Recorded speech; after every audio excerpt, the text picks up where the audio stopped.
Baruch Hashem Itbarach. Sanura Sameach. I'm glad to hear from you, Rabbeinu. Let's get the ball rolling. Okay, תודה. בבקשה.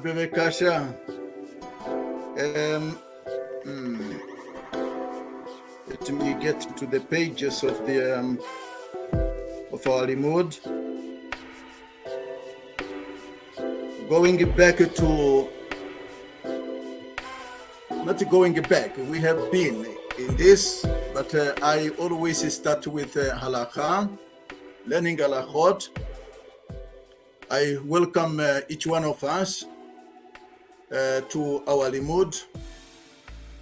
I believe we have been well. Baruch Hashem, Tibarach, I've been well.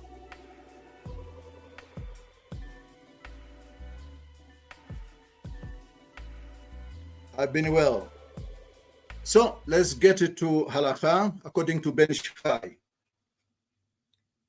Ben Ish Chai's halakhot on a parsha of this week, Miketz, seems as to introduce to us, not introducing, but yes, it's introducing it to the protocol of entering the palace of the king.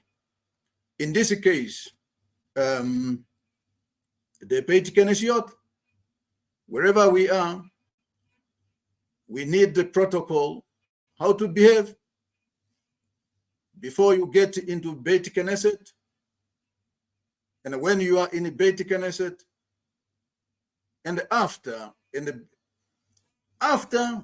when you are living in the Beit Knesset. These are some of the halakhot we are going to deal with. And not only that, he gave us also the roadmap when you are there, particularly when you are in Amidah, particularly not only in Amidah, but before Amidah. Bezrat Hashem, we will see. Halakha Aleph. The pages are in the group, and the Bezrat Hashem, I believe they are clear. At this time, well, I confine myself to the language that is much more common spoken, particularly by the majority of the audiences of our fellow students and fellow students. The laws of prayer. Tefillah, let me use the word tefillah, because the word tefillah, some time ago, I cannot remember exactly when, but I think I wanted to believe it's 2 years ago. We talk about this in a brief. And we said the word tefillah, if you extend, meaning the milui of the word adam,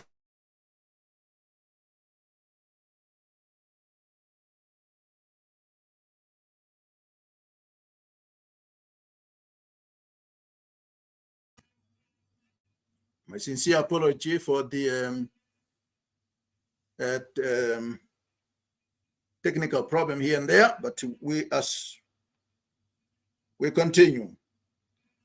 It is a mitzvah, halakha aleph. It is a mitzvah. This is Ben Ish Chai talking. Many of us perhaps do not know that it's a mitzvah. Let's go. It is a mitzvah to be amongst the first 10 to arrive at Beit Knesset or Beit Knesset to pray.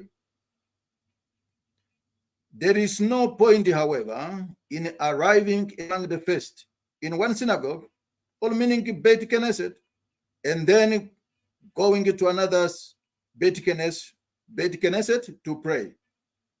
where one is not amongst the first 10. Ben Ishai is even quoting his source. When, Chief Rabbi Pinchas taught us, speak from the text. Speak from the text. Here, Ben Ishai is introducing us, although he's making a reference to Shal Kavanot, which is Sharia Kadosh. And the best of Hashem, we will get there. Let's just exhaust the information so that we also do not go beyond our times of learning. The earlier one arrives, the closer one becomes to holiness. And the greater is one's reward. Let's pause a little bit. Why is it going to Beit Knesset earlier and to be amongst the first? Amongst the first. It's not only the first. Amongst the first 10 to arrive all to the Beit Knesset. Why is it? Why that becomes or draws somebody closer to holiness? Why? When I was leading, when I was studying this halakha, I was carried on so far and not so far. To many of us, of B'tzina Kadisha, Nusach Afrik, this should not be a surprise. Why? Because whenever it speaks about the 10th or the 10, we know what exactly is referring to. But why does it draw us closer to the holiness? Why? Bezrat Hashem, we will explain, or Ben Ishai will explain.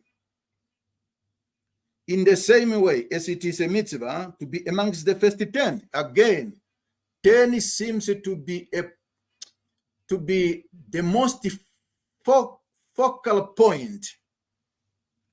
The 10, number 10. And the Bezrat Hashem in our main limud,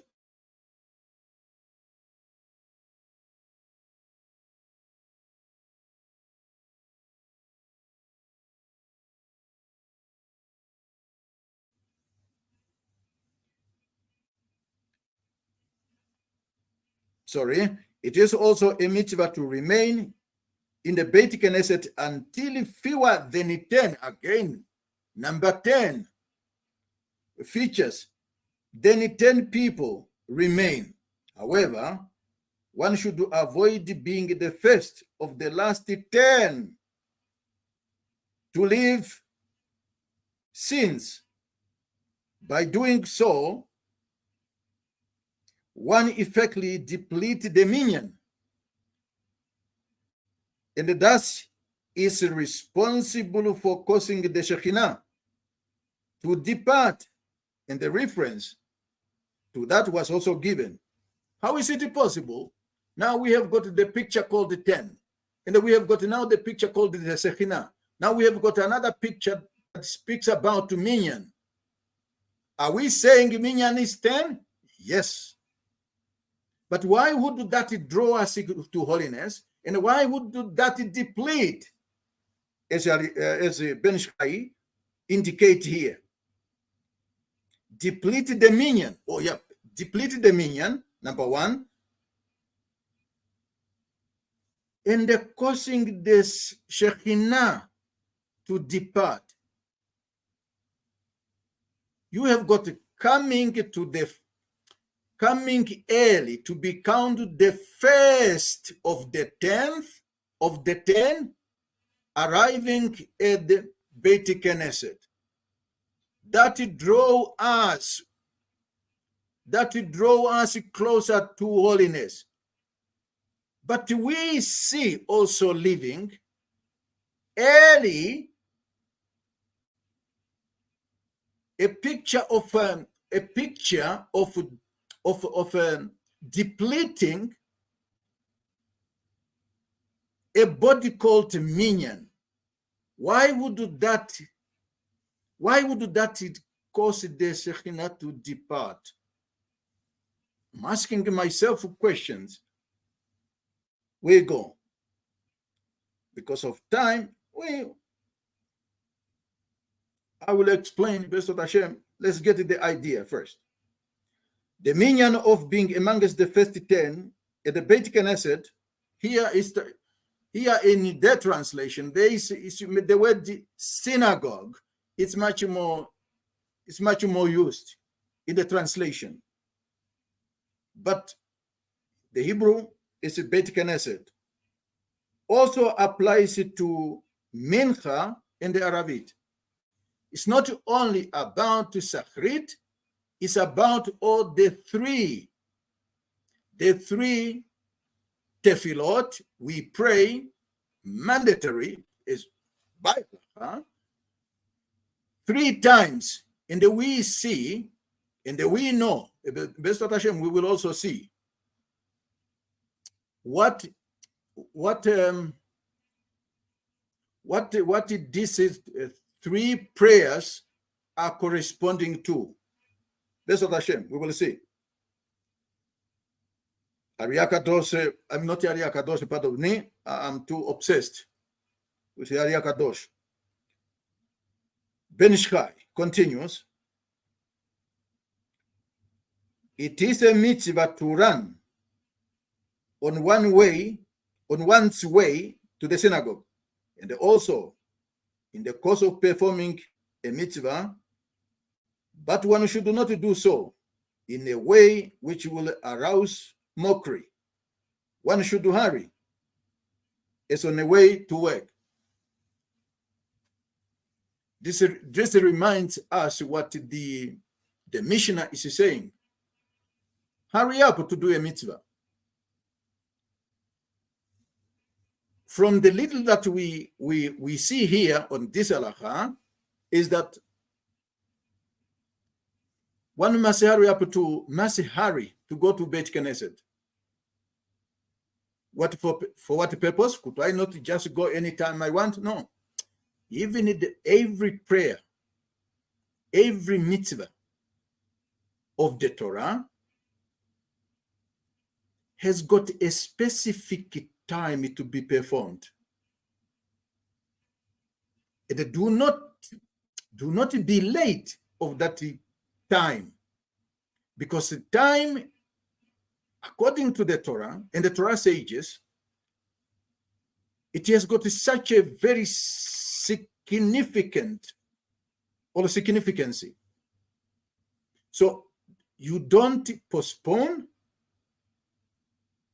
you don't delay, and you don't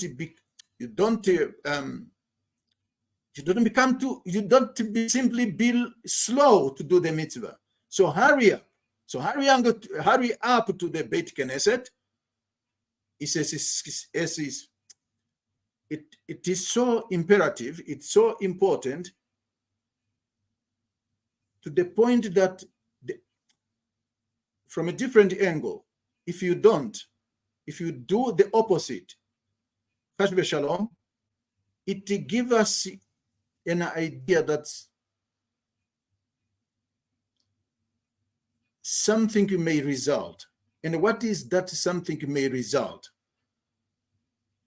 I remember so very well my chief rabbi, Pinchas Eliyahu Shaddai, in many cases, throughout the time I have been with him, and I'm still with him, and the Besot Hashem, we will. As long as HaKadosh Baruch Hu want us. He cautioned, he teach us to be particular with the time. To be particular with the time, meaning to do the mitzvah, the time the mitzvah demands to be done, without wasting, not wasting, but let me go to the idea of halakha, expounding the verse in Shir Hashirim, the Song of Songs. Chapter 7, verse 6. A king bound with love to the Jewish people through the haste in which they rush to perform the mitzvah. Our sages, Zal, say that the Shekhinah,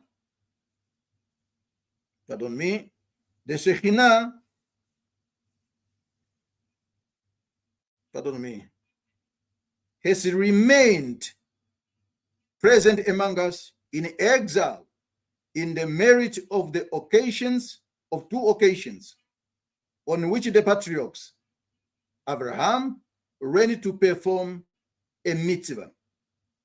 In the Zohar, it is written that when Jews rush to perform a mitzvah, the angel hurry to speak favorably about them before God.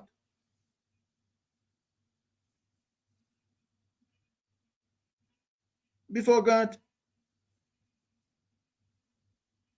Now that is a halakha, sorry, I beg your pardon. That's a halakha bet. Chavarim, let's look at, let's go back before we get to halakha Gimel.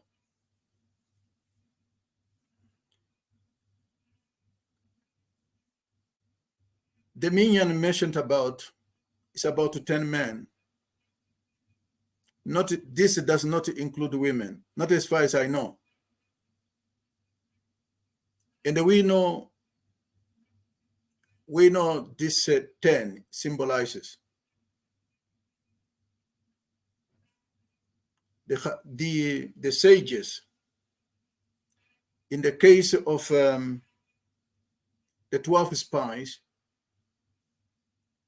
10 of them came to speak opposite what was spoken by the two spies, Caleb and Joshua. And the day Hazal went on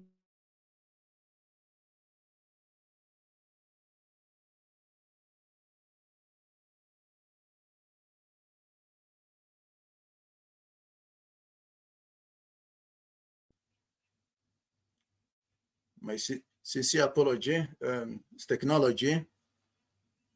He speaks about the 10 spies who came to give unfavorable report.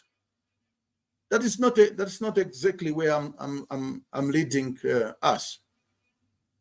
I'm trying to understand, not trying to understand,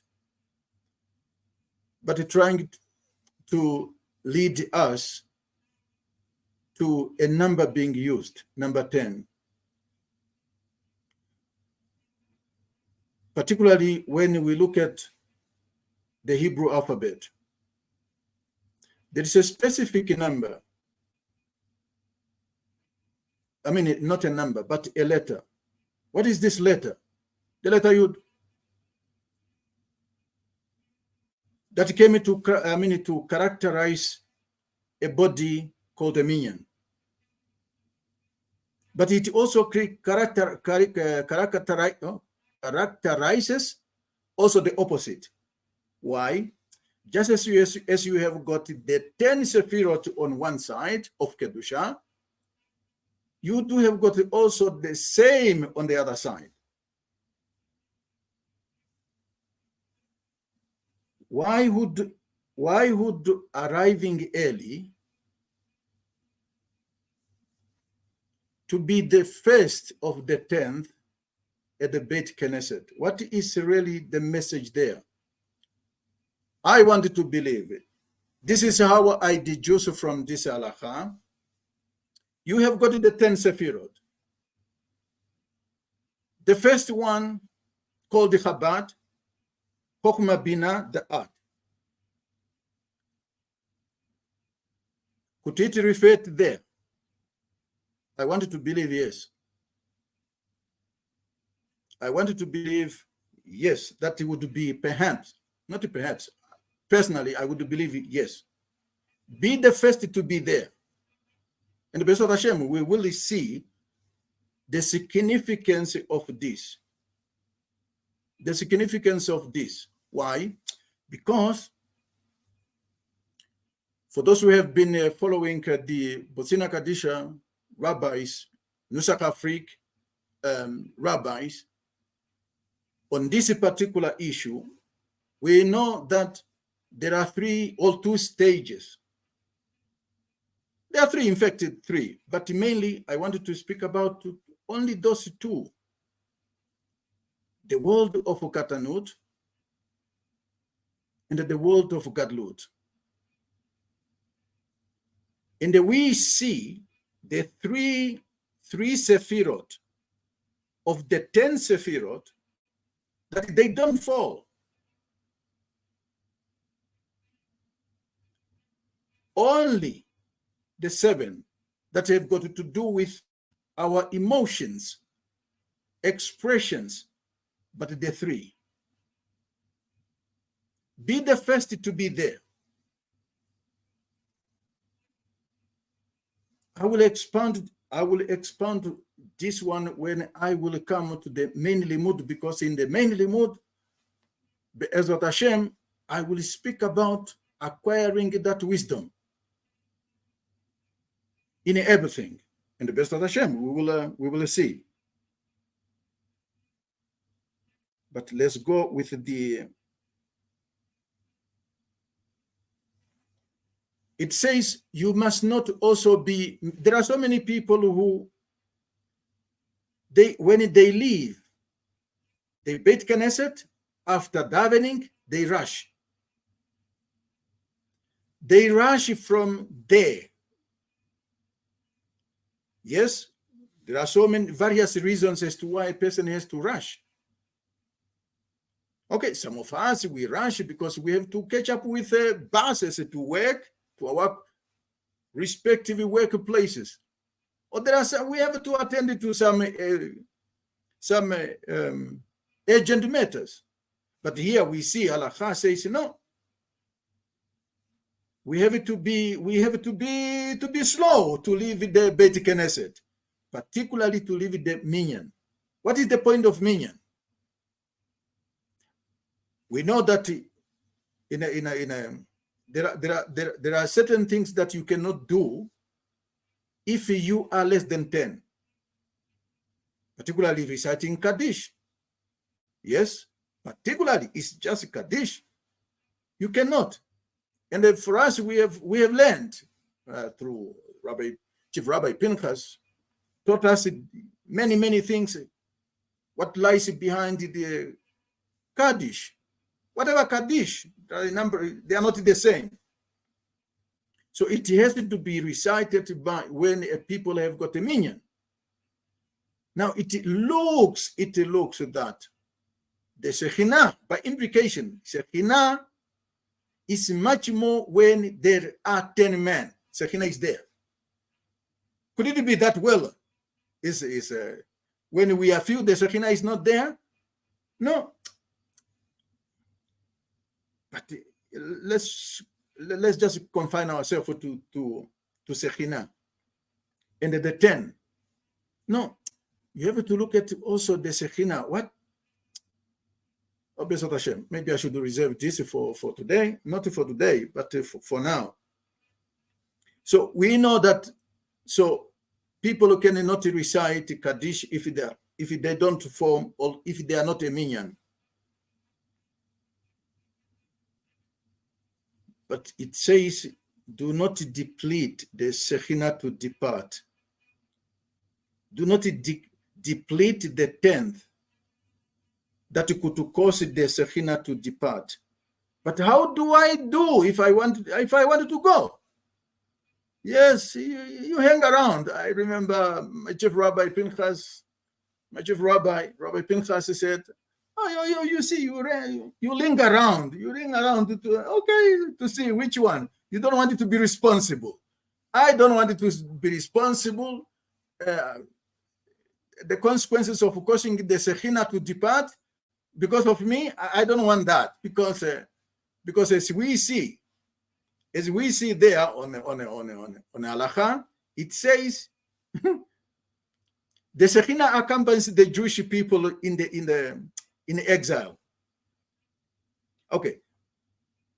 Wherever we are, we know that the Shekhinah is with us. But wait a second.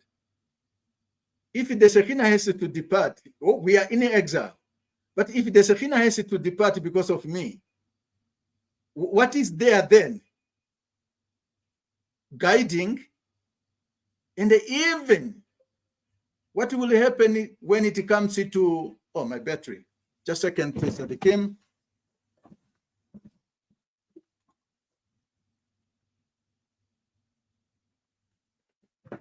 Baruch Hashem. It's just a battery. The merit of our ancestors, Abraham, they protect us. All guaranteed the Shekhinah is with us, but it's conditional. How conditional? When we are so in a hurry to do the mitzvot. Halakha here, it tells us. I read this somewhere before I come to that. I read this somewhere some time ago. What did I read? I read. There will be a time that men, meaning the Jewish people, will make Torah study as secondary. It should not be like that. The Torah must be the first, and the work be secondary.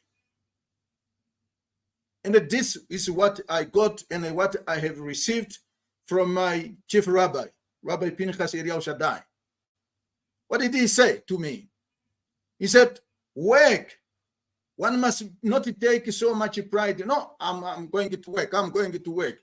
Remember, it has got an aspect of a case. Do not make it as a first priority. No, you have to make the Torah a priority. You have to make a Torah priority. So now, we rush to work. But when we go to the Beit Knesset, Beit Midrash, to learn Torah, it is as if I am being forced. It is as if it has got nothing much. It doesn't, I'm simply implying that, look, this is secondary. If I am so afraid, if perhaps that is the case, afraid to lose my job because I come late, but you are not also afraid that mitzvah, the time of the mitzvah does not wait for you. If you relegate the time of mitzvah to secondary, we have got a problem. Maybe it's one of the sources of our problems today. But also, it does not tell us that we have got the level of the 10. That character called the 10. That character, 10, to me, is very, very, not only to me, I wanted to believe that, well, that is the essence of, or should be the essence of a Jew. Because that in itself is pointing us to Chokhmah. And the best of Hashem, we will see. Halakha Gimel, our teacher, Zal, wrote in Shalach Kavanot that as one enters this Beit Knesset synagogue, one should pause for a short while at the door in order to demonstrate one's awe, meaning fear, at entering the palace of the ruler of the universe. You know, the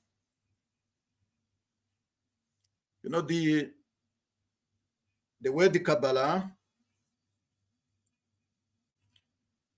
share the same word Kabbalah.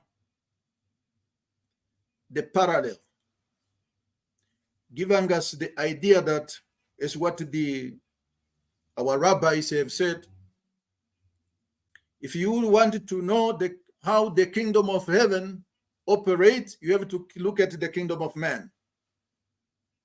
What do we observe in the kingdom of man?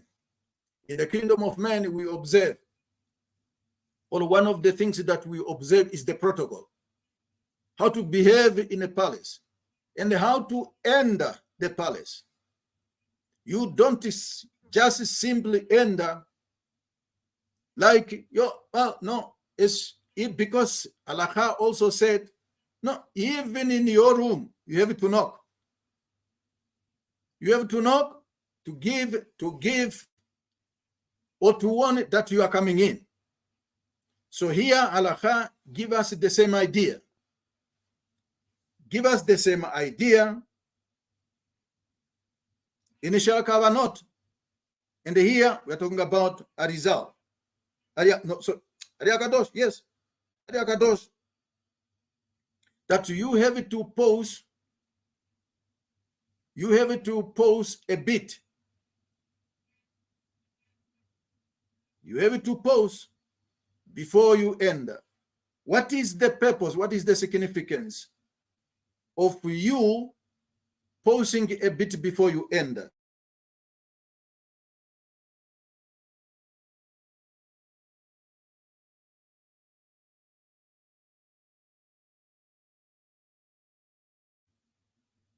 In order to demonstrate one's fear, or at entering the palace of the ruler of the universe.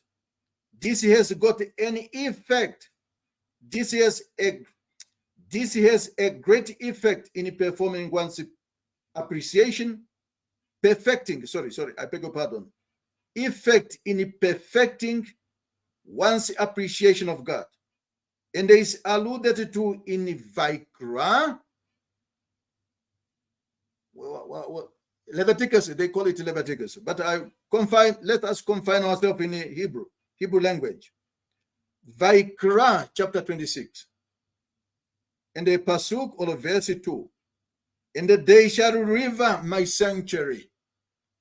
Dear friend, I have seen in my lifetime in different yeshivot, in different places, Beit Kenesiot, we find the people, some have got shorts, some have got sandals, some they dress anyhow, and they speak anyhow.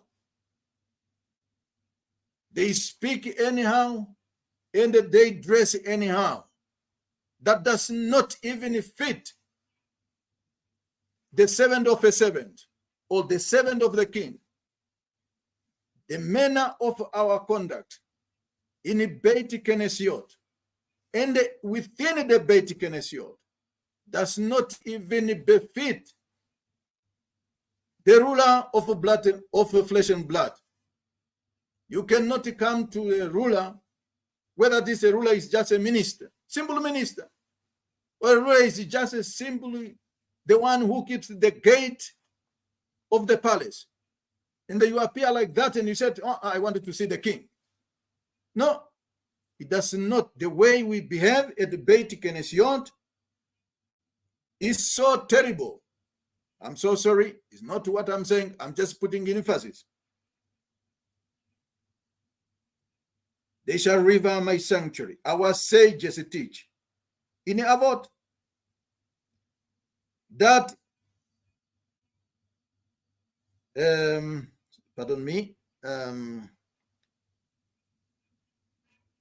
Hatofel, the teacher of David HaMelech,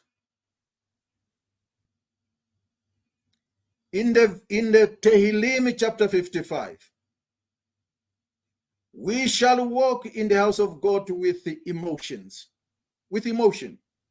which refers to the all, with the fear, which one should feel upon entering the house of God, which is what a synagogue is. There is a midrash that says when the Beit Mikdash was destroyed, some of the sparks of this, the shards, the fragments out of the destruction of Beit Mikdash flew everywhere in the world. So wherever you find the opinion there expressing that midrash, he says, wherever you find the Jewish people putting up and building up or building a Beit Knesset, that means, well, the spark out of the destruction of Beit HaMikdash, meaning the temple, fell there. Fell there. That's why the Jewish people, under the guidance of the Shekhinah, chose that place and they set up a Beit Mikdash. Not Beit Mikdash, sorry, Beit Knesset.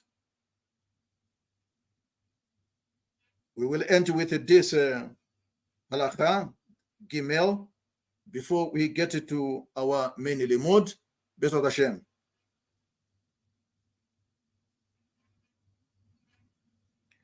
It is written in the manuscript work Ketel Malchut that each day, as one enters the synagogue, one should pause at the door and they recite the verse in Tehillim, meaning Psalm 5, and the verse 8. Va'ani berov chasdecha. As one enters, one should say Tehillim.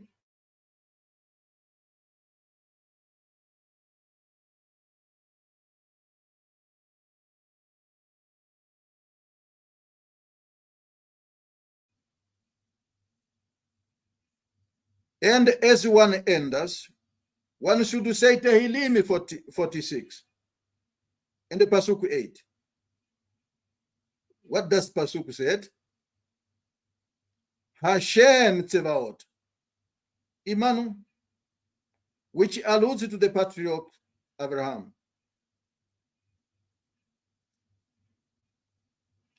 And one recites, not one. And another Tehillim one should recite is 84, Pasuk 13. Hashem Rod, Ashrei Adam Boteach Bach. This is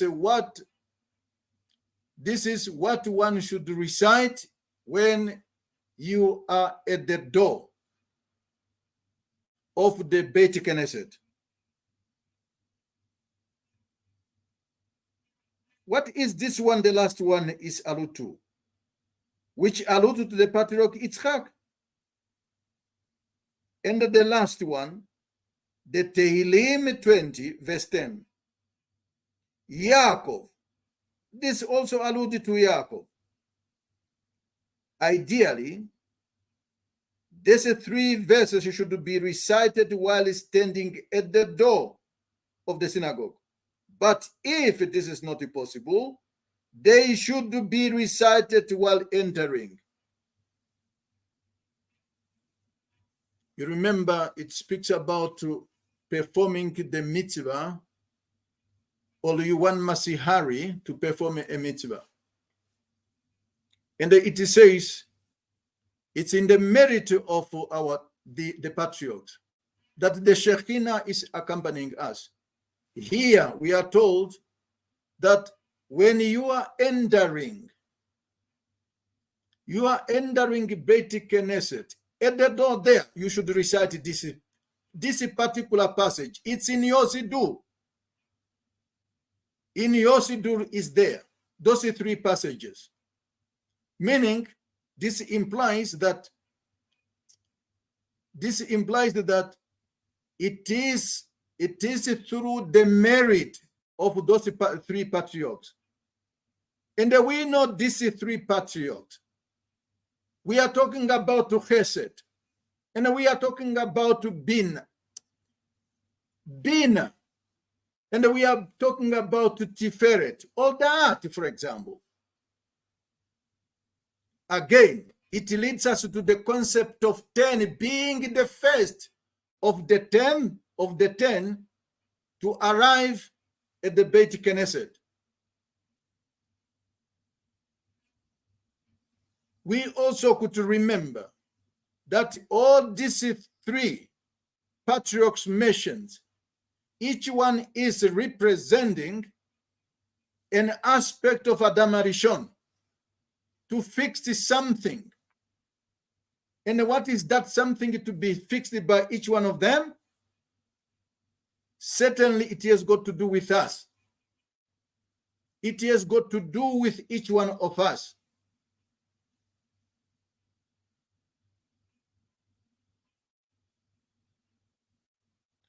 Halakha says, if this is not possible when you are, before you enter the Beit Knesset at the door, if it is not possible for you to recite while you are at the door, then when entering, you should recite them. So this then, it tells us, is asur to enter the Beit Knesset without reciting this. What about in a case of, well, I do not know them? No, that's why we needed to learn halakha. Halakha, dear friend, it tells us how to enter palace and how to behave in the palace and how to live in the presence of the king. It's halakha. When I, for example, I get conducted on an individual basis from many students.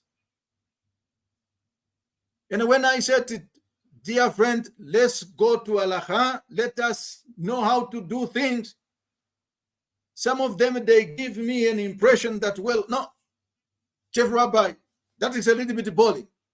It's boring. I wanted to get into that deep things, yes. But let's start with halakha. Probably you did not know that these passages that you probably have been ignoring, they are talking about Adam Arishon in passive. They are talking about Adam Arishon. Why Adam Arishon? Because three of his aspects, each one of them incarnated as either Abraham, Yitzchak, and Yaakov. And then we see it also has to do with the 10 Sefirot. We also see that it has got also to do with the Chabad. I'm not talking about Chabad as a movement. I'm talking about Chesed and the Bina and the Tiferet. And we will deal with the Tiferet in a few moments. I'm ending halakha Gimel, and we go to our main limud Besot Hashem. Halakha continues. On weekdays, one should not recite the Tehillim, the first that was mentioned in halakha Gimel. Tehillim 5, verse 8. What does this verse mean? It says, Va'ani berov chasdecha. Unless one is wearing tefillin at the time.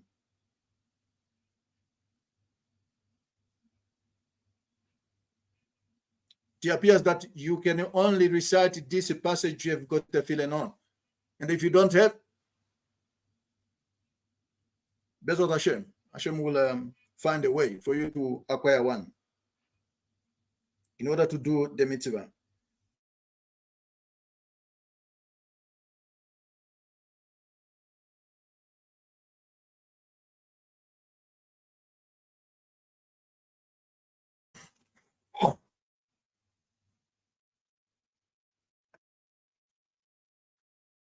A couple of years ago, somebody was judging me. Somebody was judging me that, well, no, listen, Mr. Man, you know that your soul is lower than mine. And when I look at him now, when I reflect then, I said, man, I did not see this guy even with a tzitziot. I did not see this guy with a kippah. The only time I see I see the kippah is when he comes to shul. How did I know that? Well, he does not have tzitziot because of the way of his dressing. I could tell. Because of the way of his dressing, you cannot say he tucked them in, because you don't see mine too. For those who know me and who know us, I'm talking about Nusak Afrik. We tuck in the light. My chief rabbi, because I used to tuck out, not to tuck. My tzitziot used to hang around, to hang outside. And my chief rabbi, Rabbi Pinchas Yediahu Sadai, said, no, the light must be within, not outside. So you don't see me, you don't see my tzitziot hanging outside. But if you come closer to the type of, probably the dresses that not to the dresses, to the type of my dressing code. So you would see, this man has got his tzitziot tucked inside. So this is how I came to know that, oh, well, my friend does not, but he was the one. He was judging me. So, dear friend, live it Jewish. Live it Jewish. That's all what we say. Live it Jewish.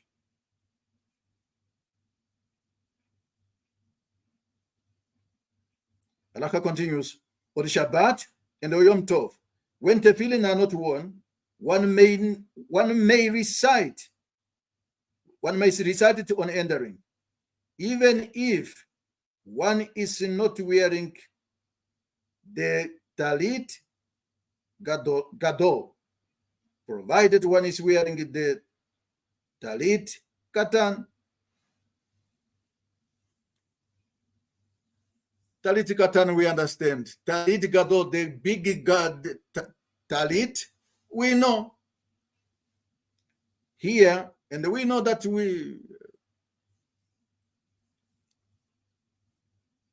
we are familiar with this halakha, that on Yom Tov, Yom Tovim,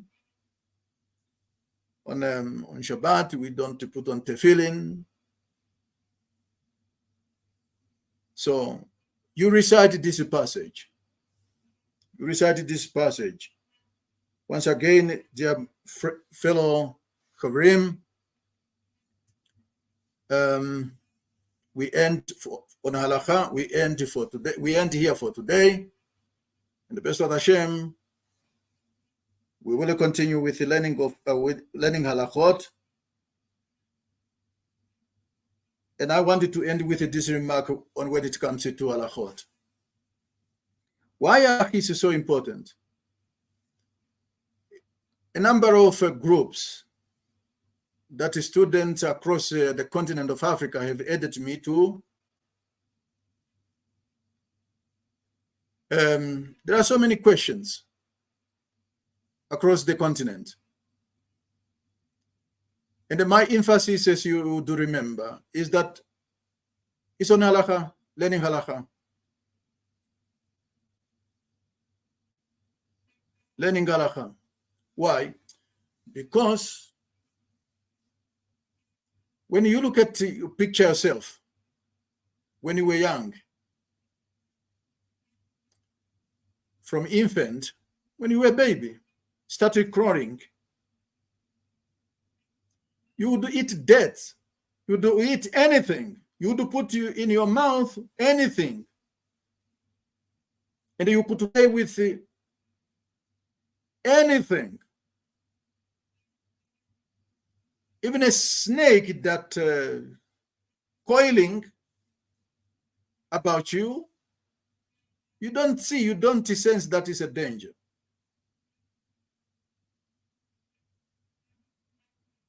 So in other words,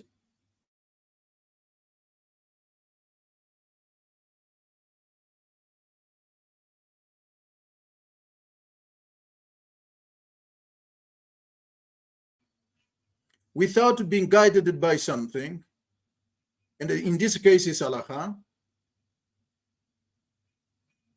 you are exposed yourself to danger. Just like a child, like a baby. You are truly on a mess of something. But should you be like that? No, that's why there are 3 levels. The levels that we are going to deal with now. On the Parsha, There are times that you have to transcend. And you cannot transcend some of these levels if you are not guided. And we are only guided by halakha. Learn halakha. That's the emphasis of Nusach Afrik. Because halakha is a way of also attaining wisdom. Attaining wisdom or acquiring wisdom. Let's go to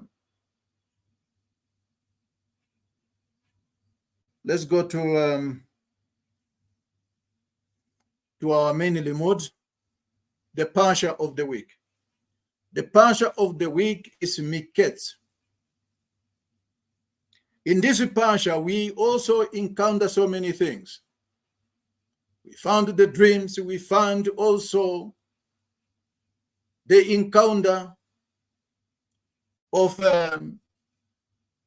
Joseph and with his brothers and the youngest brothers. And we are going to take a small portion out of that large picture of the Pasha of this week. And that Pasha, that small picture is about acquiring, it's about transcending from one level to another. It's a tragedy in our lifetime, in any generation, so to say. Number one, you do not know your spiritual level. Two, you do not know exactly what influences you or where you are rooted from.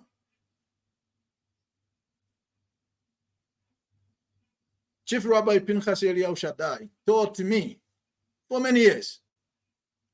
And he said, when you deal with the character of the character in the Torah, you must be able to know where is this character, where this soul is rooted from.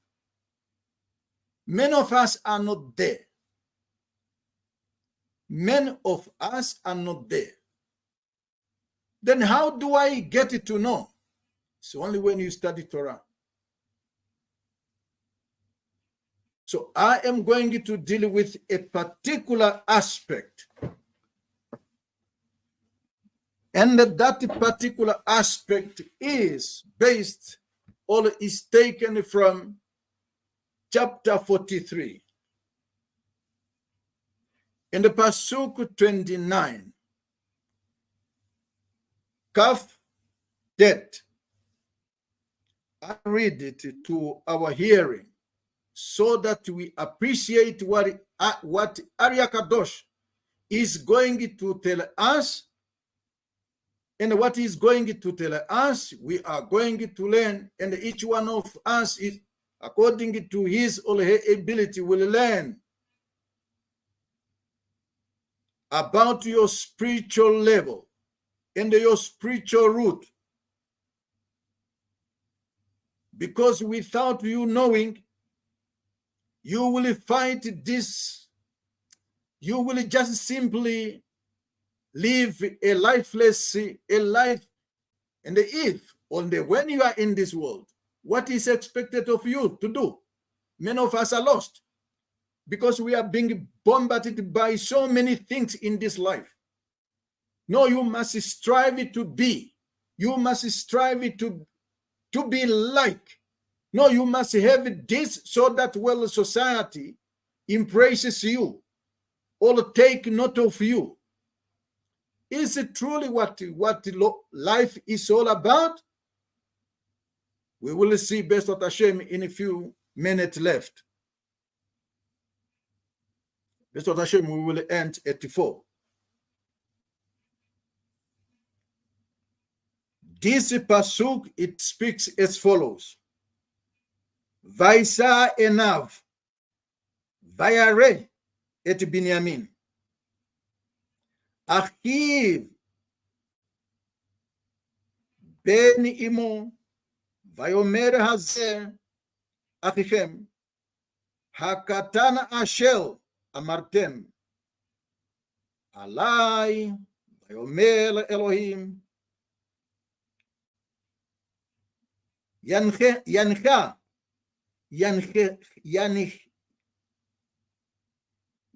יחנך בני, pardon me, the muscles of my tongue. בעזרת השם.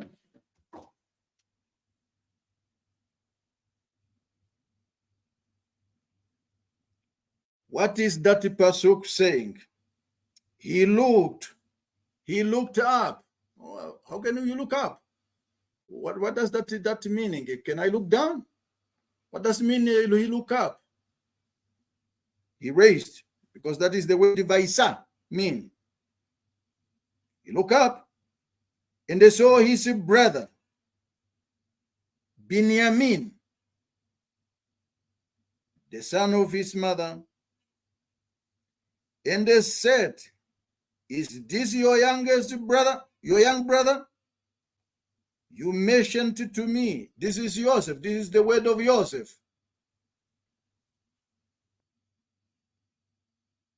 And he said, may God favor you, my son. How could Joseph call his youngest brother my son? Really? My youngest brother? My son? Now, this is what the Arya Kadosh is saying. With Hashem himself, may he guide me to connect this to what we have learned. Be the first to be counted. Be the first of the 10th of the 10 at the Beit Knesset. Hurry. Arya Kadosh said, Da, ki Binyamin, Gamatria Nekev.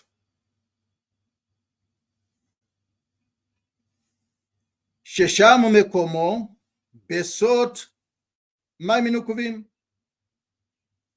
ומתחיברים עם ממד כי שם מקום חיברון. What he's saying here, this is Sefer Halikutim. You have got the page there. On the left, on the right side, the passage that I'm reading from is the passage on your right side of the page in the group.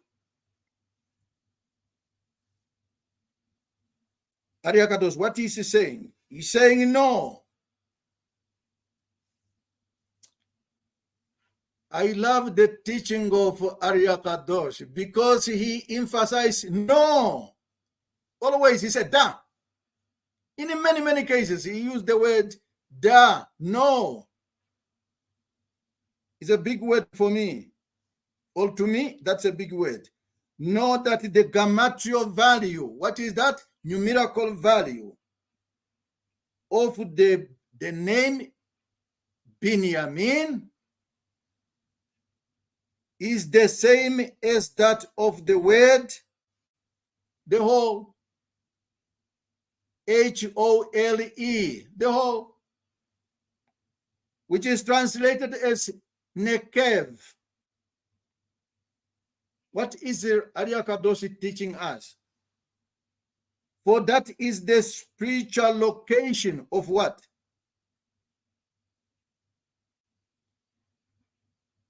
Where the feminine, meaning the Nekev,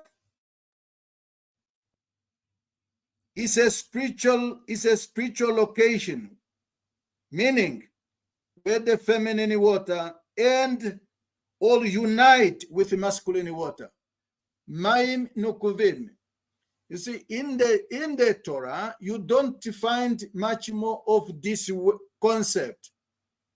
These are the concepts that you find much more in Zohar.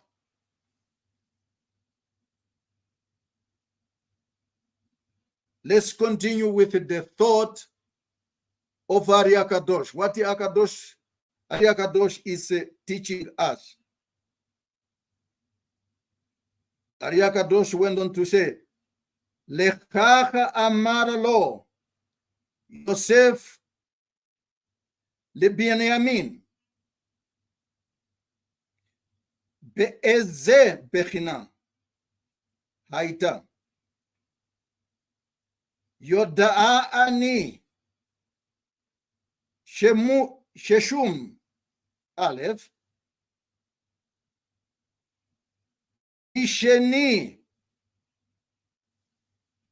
משני הצדדים לא נמצאו בך לפי שאין לך פרצוף כלל לא בסוד זכור ולא בסוד נקבה.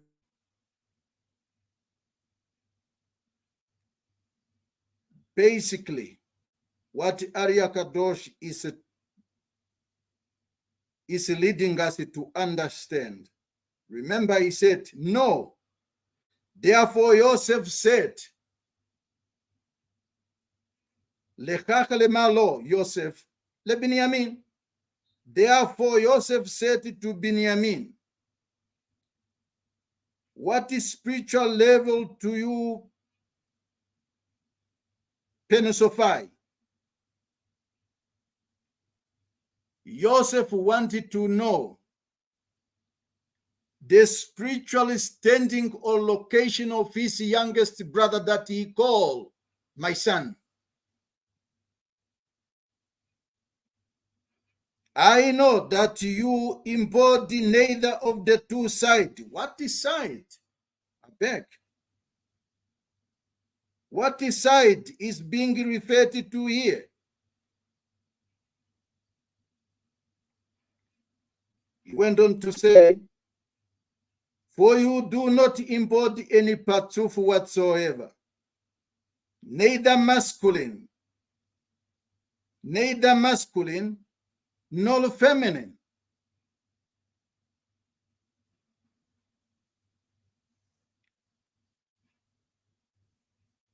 Ari HaKadosh continue, and this will be the last passage I will end, or I will end that last passage, or at this passage,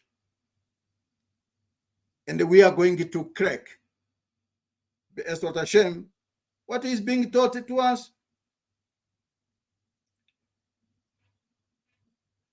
As השיב לו בנימין ליוסף ואמר לו. Now this is now the time Benjamin give a response to the question posed by his brother Joseph. Benjamin then answered to him, no, my brother, da lecha achi, שאני הייתי בסוד זכור. שאלתי למעלה.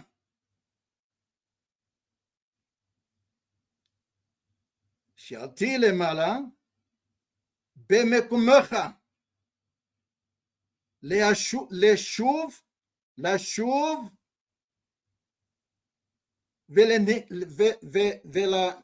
ולניאק. Yes, pardon me.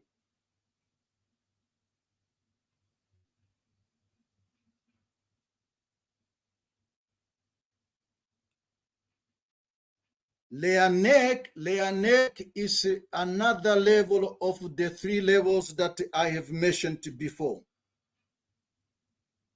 Mimikom shehaita ata yonek veoshev. What is Ariya Kadosh is leading us to? He said, "No, my brother, that I personified the masculine principle. And indeed, I have ascended to the same spiritual level that you did, or where you were, in order to draw in the circle from sex to suckle. Is it like a brief feeding? The word leanek in English is to suckle, like a child is suckling the breast, the breastfed or the breast of the mother, from the place where you draw in the suckle. The last passage, Lachen Timtsaki az Nikara Binyamin Meloyud She'ala Ve'eshev Ve'she'av Ha'orot Hi Ve'nikara Binyamin Ve'amalo Yosef תדע שאני בסוד זכור, ויש לי אישה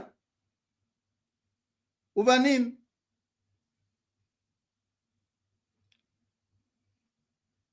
Brother Binyamin is also flexing here. He is showing it to his brother. To my brother, I have climbed higher now. That's why I have taken a wife. And I've got children. We will see, best of Hashem. This is why Binyamin is now written. Before I come to there. Yes. This is why Binyamin is now written fully with the second Yud. For this indicates how he ascended and drew into himself a radiance of the Yud. He said to Joseph, "No, my brother, that I now personify the masculine principle, and I have a wife, and I have children." I wanted to end here for a while. B'ezrat Hashem, we will continue tomorrow, because this is so important. Why is it important? Here we see Binyamin. In many cases, you see the word Binyamin has got only one Yud inserted into that name. But in one place, in all other places, you find Binyamin, there are two Yud inserted into all. One Yud also was added and inserted into the name Binyamin. What is this Yud signify?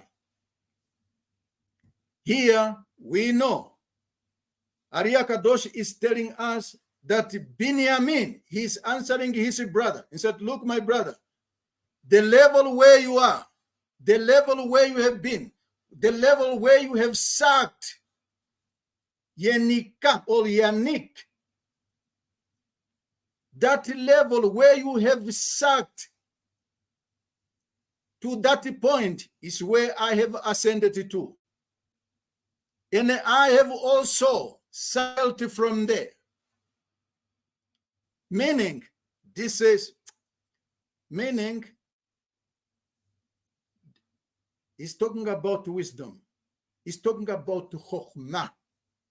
He's talking about the mochin that Binyamin have acquired, and he acquired it from exactly the same place where Joseph also obtained his. Where he obtained his. That's why that the significance of that is the letter Yud that was inserted into his name. That now he has now attained a level a level of wisdom that he could enable him to have a wife and to have children. And there, Arya Kadosh is also giving us a lesson. How did we know that this is the case? So, and the answer is, that's why I have got also children. How many children? He said 10. We will see based on Hashem. He said 10. And this name, this kid or these children that Binyamin got, it is written that they all the children have got an aspect of Joseph to symbolize it to him and to indicate it to him that, my brother, I have achieved that level too. Dear friend, let me not make things complicated. Things are very complicated to a certain extent, but not very complicated. It's just simply technical. I wanted to a little bit to give my personal chidush on that aspect of the Yud.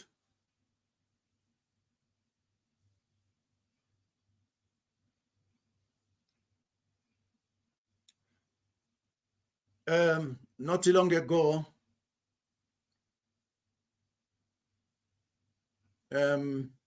we learned from Chief Rabbi Pinchas, telling us the two, or taught us throughout the years, taught us the world of Katnut. He speaks about the two pipes on the throat, the garon, and these two pipes, these three pipes, in each one of them is Elohim, the word Elohim. But this Elohim and the word or the attribute called Havaya cannot occupy a place at the same time with Elohim. One has to go down so that the other one could come also go down. And he talks about, and he not introduced, but he went on further to say, if you wanted to see whether somebody truly has got wisdom,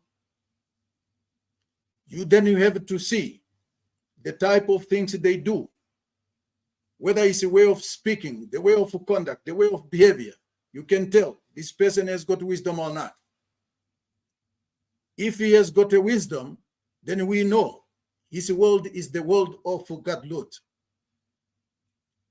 And then we know this is the world of Gadlut we see is also symbolized by the word, by the letter Yud.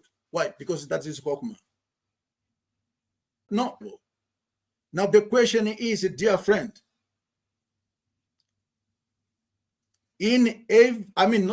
but each one of us, could we ask ourselves, where am I? This is Benjamin was talking, demonstrating. You and I, how do we demonstrate it today? In our own generation, in our own communities, in our own environment, in our own little corner, when we are indirecting, whether we are indirecting with anybody, because we see this is Joseph. He said was at a different level, was at a different level of the kingdom. How do we demonstrate before the rulers? What do the rulers expect us to, expect to see in each one of us when you come before them? No, maybe it's them also. How do we calculate ourselves to appear before them? How do we view them? Because this must have the same resemblance with, not the same resemblance, but we must demonstrate something. Dear friend, I wanted to draw these things to the level of us. To the level of us as the student of a Mekubal. And I demonstrate mine. I'm not reflecting. Forgive me if I do. Or it appears to you that I am. Let's face reality. We know the gematria value of the letter Yud is 10. Right.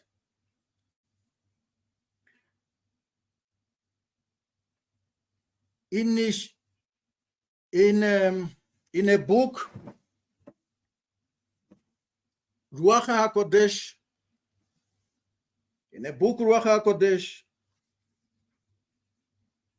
the page Kuf Lamed Hey. On that page, on the right side, the last passage down of the page, and also on the left, on top of that page, we see Arya Kadosh teaching. The teaching that his student took up, Rabbi Chaim Vital, and his son edited the teachings of the father's master. We see the letter Shin. This is my Hidush. When I look at that, the halakha we have learned so far, and when I look at the Binyamin and the Yosef, that you and I are required to elevate ourselves. Because here on the passage of Arya Kadosh is teaching, Binyamin is talking about he was elevated, or he elevated himself.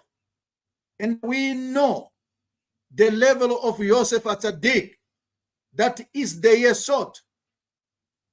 Where was then Binyamin?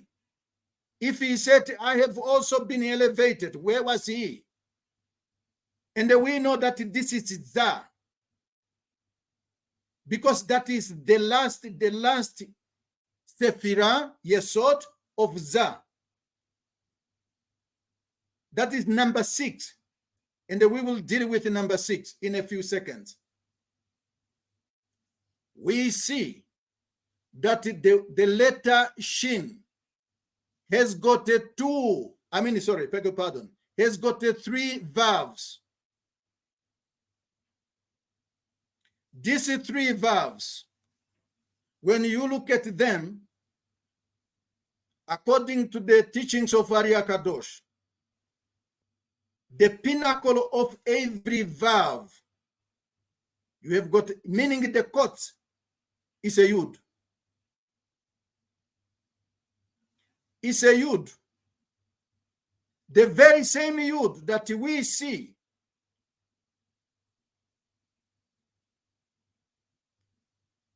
mentioned to have been inserted in the name Binyamin.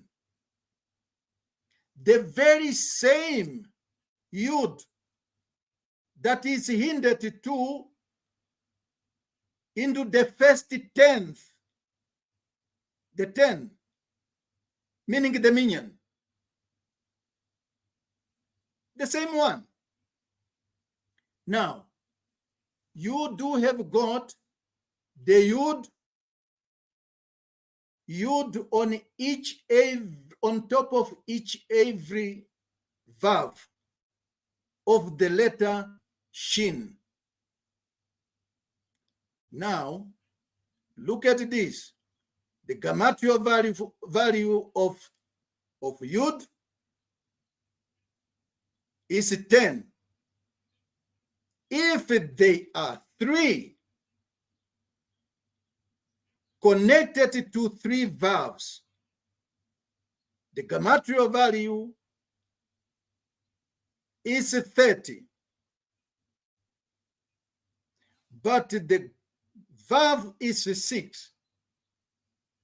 The gematria value of each one of them, all of 3 of them, is 18. Now you have got 30 plus 18. Where do we come? Where do we arrive to? We arrive at 48. And that 48 we know. It's all could also spelled the way Dicham.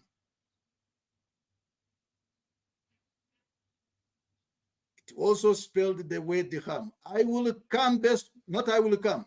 In a few seconds, I will come with another the same connecting aspect to that gematria value. Now you do have got 30. 48. The Mishnah tells us that there are 48 stages to acquire Torah. What is there called the Chokhmah if it is not Torah? Now, that being said, we know, and not long ago, and for us who have been learning under Rabbi or Chief Rabbi Pinchas Eliyahu Shaddai, he taught us, and it's not long ago for some of you. For some of us, it has been there for a couple of years.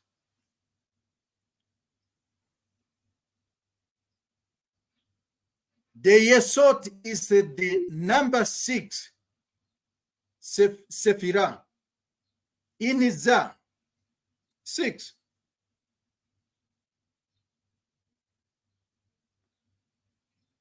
Now, Zah, we know that may I remind us that Chief Rabbi Pinchas taught us that just as you have got Zah, who is characterizing, or not characterizing, symbolizing Yaakov, behind Zah, you do have got also another Zah of the back. Not a long time ago, for some of you, or some of us, not a long time ago did he teach that. Now, if we have got the Zah of the face and the Zah of the back, and which is the case? The Zah of the back, we have learned from the Chief Rabbi that the Zah of the back, who is he called? He is called Eliezer, Aved Abraham. So now,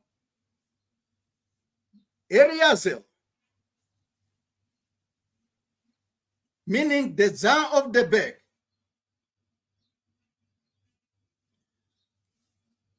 What is the gematria value of the name Eliezer? 318. 318. I want to pay attention to the first letters. The first letters of the names of the 5 books of the Torah, without, when it comes to Vaikra, without the Vav. Because Vav is a connecting word. It's a connecting letter, not a word, but a connecting word, letter. But it can also be, it could also mean the word. But here it refers to the connecting. When you look at the initial letters,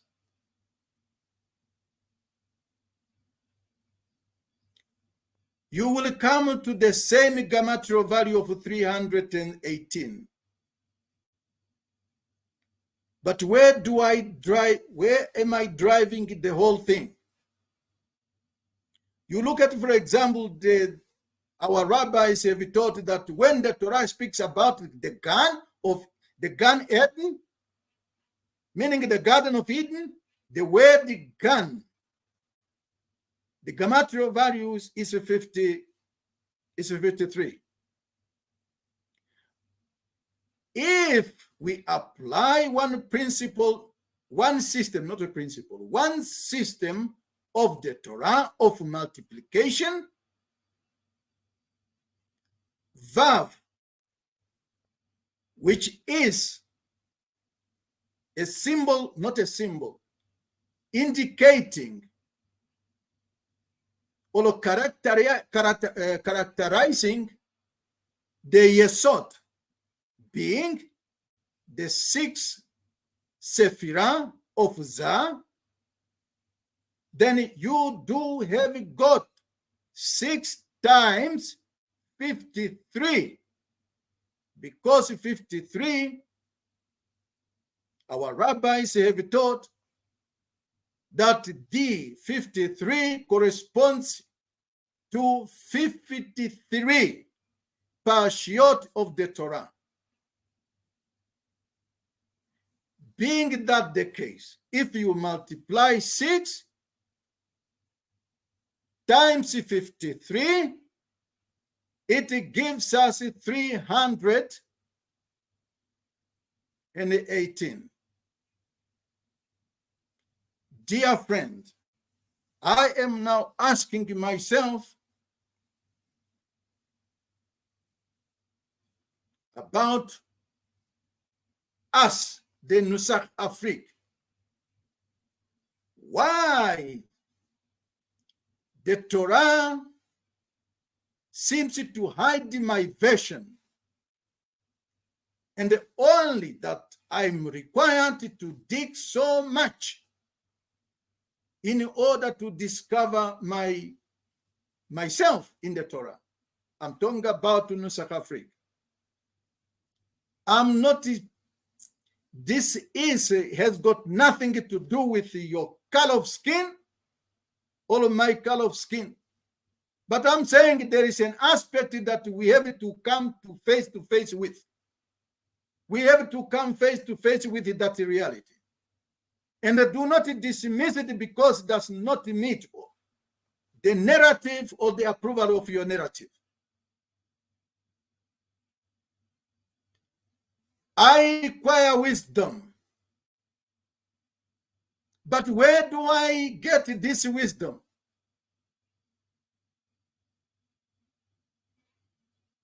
From where? The Torah.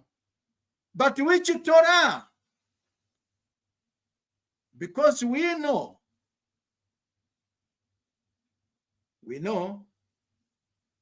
that There are two Torot, the Torah of Aleph, the Torah of Bet. But each of these speaks about me. Speaks about me. Dear friend, I want to end with this particular one, this remark, from what I little bit I gathered from the encounter, the question and the answers, questions of and the answers of his brother, and what the brother came to produce in order to demonstrate it to his brother. I found one thing. We are living into the world of competition. Some people are competing, but they are not really competing. And if this is really competition, what does competition really mean? Competition in ideas. And there are those who are not really competing, but simply make it as a mark to suppress the version of somebody. This is applied in every field. In a political circles, for some of us have been, you are hearing, no, because you don't have that, you don't have this. So therefore, oh well, you are lacking. The Torah here speaks about a wife. It talks about also the children. That is one or some of the things that Binyamin has to demonstrate to his brother. So in other words, for me to come to any level, a level that I could make an impact in whatever corner you are, I should be able to attain a certain level of spirituality, of wisdom. And I cannot simply acquire it. I cannot simply acquire it out of my own imagination that, no, I have now acquired wisdom. No, you have to do. You have to do exactly what the Torah is saying. What is that? What is the Torah saying? My dear friends, Chaverim, across the continent of Africa, I mentioned earlier on about competition. There are so many of us, people, particularly in the Jewish world. I'm now using the Jewish world. In a different platform, I will use different expressions. We are too much in the so-called competition. We come to the great continent of Africa, the land of Ham, and we are selling Judaism that devote of spirituality. And you are flexing outside there, even to the point of exploiting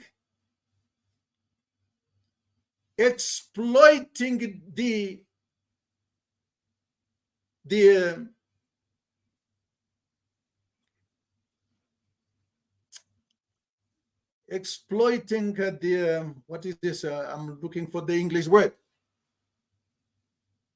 Meaning taking advantage of the people because of their thirst. Because of their hunger to reconnect to what they, all their ancestors, passed to them, and it was robbed of them. we are selling them Judaism that does not truly satisfy their spiritual hunger and their thirst. And you want to compete, and you call me name, and you look me down. That's because I do not probably have that political connection that we have established, or that was established before your ancestors. I mean, before me. It was addressed, it was established by your ancestors. Or because of your financial muscles. Let's come to the Torah and the wisdom, dear friend. Don't make a competition and sell people a thing. Why I'm so capitalizing on this one? One of my students, they called from a distant country in Africa. And I said, Rabbi, Chief Rabbi, I was converted a couple of a year and ago, but I do not know how to light my candles of Hanukkah. How do I do, my Rabbi? And I said, but when you were converted, in your conversion, what did they tell you? I do not want to interfere, but how do they tell you what you should do? No, they didn't tell me anything. They just said, no, I have to place this one like this. Oh, well, they demonstrated how the Hanukkah should be lit. I said, no, it's not done that way. This is how you should do it. Dear friend, the reason why I'm using the word competition is because there are some of us coming to some of these communities simply putting a kippah on, and they said, I'm a Jew, I will convert you. And then you leave people so dry, empty as they were. Even you drag them so down, more down than the level where they were. I do not have that proper word to use, but it has got its own word. And I'm saying, dear friend, let's not come to the community and make competitions. Do not. Maybe I should reserve that for tomorrow, based on Hashem, because I wanted to come to continue with the idea of Benjamin and Joseph. Dear friend, I wanted to conclude this limud, and please, if there is any question, and I see here, I do not see any question, but if there is any question, please do not hesitate to send your question in a group or in those platforms available to us, or you can reach any rabbi of Nusach Africa on what was said on this limud, or what has been said by other rabbis. Be'ezrat Hashem, as my chief rabbi, Rabbi Pinchas Eliyahu Shaddai, used to say, the rabbis are there to answer your questions. This may not be to your satisfaction, but we confine ourselves to the text.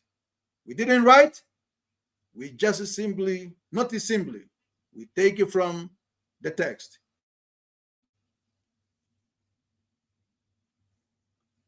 So thank you very much, Tzaddikim, for granting me once again this platform to share with you the word of Torah. I only wish that aspire, we strive to achieve wisdom. It is that wisdom that will assure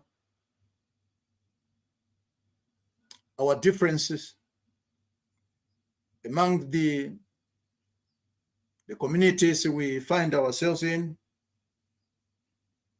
and they start with Halakha. Baruch Adonai Leolam. Amen. Amen. I wish each one of us Amen. Amen. Toda Rabba. Toda Rabba. Kodesh Tov and Chanukah Sameach and the Shavua Tov. Toda Rabba Tzadikim Tzadakot. Toda Rabba, Rabbeinu. Toda Rabba. Toda Rabba Tzadik. Toda Rabba. Well, there I have got Rabbi Eliyahu. Olga. Soon I will be seeing you. Rabbi Be'ezrat Moshe. Hashem. Be'ezrat Hashem. Be'ezrat Hashem. Rabbi Ishai.